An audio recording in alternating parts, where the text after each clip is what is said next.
Hi అండి, అందరికీ నమస్కారం. ఎంఎస్ ఈజీ రెసిపీస్కి స్వాగతం అండి. ఈరోజు ఈ వీడియోలో కట్ మిర్చి తయారు చేసే విధానాన్ని చెప్తున్నాను, చూపిస్తున్నానండి.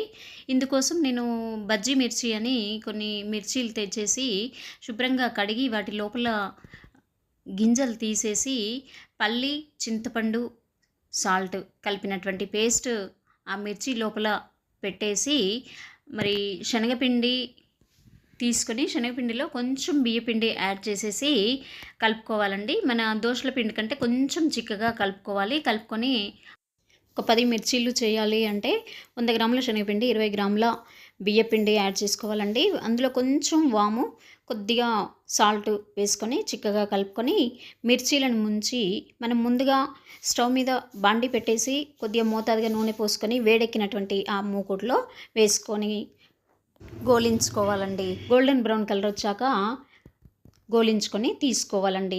ఇక తీసిన తర్వాత ఆ మిర్చినే మధ్యలోకి కానీ లేదా ఆ మిర్చిలో 2-3 భాగాలు కట్ చేసేసి చూడండి, ఇప్పుడు పచ్చిగా ఉంది కదా, మళ్ళీ ఒకసారి నూనె బాగా వేడెక్కిన తర్వాత ఆ నూనెలో ఈ కట్ చేసినటువంటి మిర్చిని వేసుకుంటూ బాగా గోలించుకోవాలండి. అంటే స్టవ్ మీడియం ఫ్లేమ్లో పెట్టాలి, నూనె బాగా వేడెక్కాలి. వేడెక్కిన తర్వాత కట్ మిర్చిని ఇంకా ఇంతకంటే చిన్న సైజులో కూడా చేసి గోలించుకోవచ్చు. చాలా రుచిగా ఉంటుంది. దీనికి కాంబినేషన్ గోలించిన తర్వాత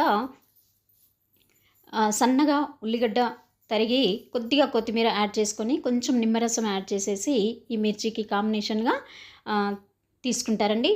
ఎంతో రుచికరమైనటువంటి ఈ మిర్చీలు, కట్ మిర్చీలు తప్పకుండా ట్రై చేయండి. వర్షాకాలం సాయంత్రం పూట వేడివేడిగా తినడానికి చాలా చక్కగా ఉంటాయి, మంచి రుచిగా ఉంటాయి. పిల్లలతో సహా పెద్దవాళ్ళు ఇష్టపడుతూ ఉంటారు వీటిని. మరి తప్పకుండా మీరు కూడా ట్రై చేయండి. ఎలా కుదిరిందో కామెంట్ సెక్షన్లో తెలియజేయండి. తప్పకుండా లైక్ చేయండి, షేర్ చేయండి, సబ్స్క్రైబ్ చేయండి. థ్యాంక్ యూ అండి.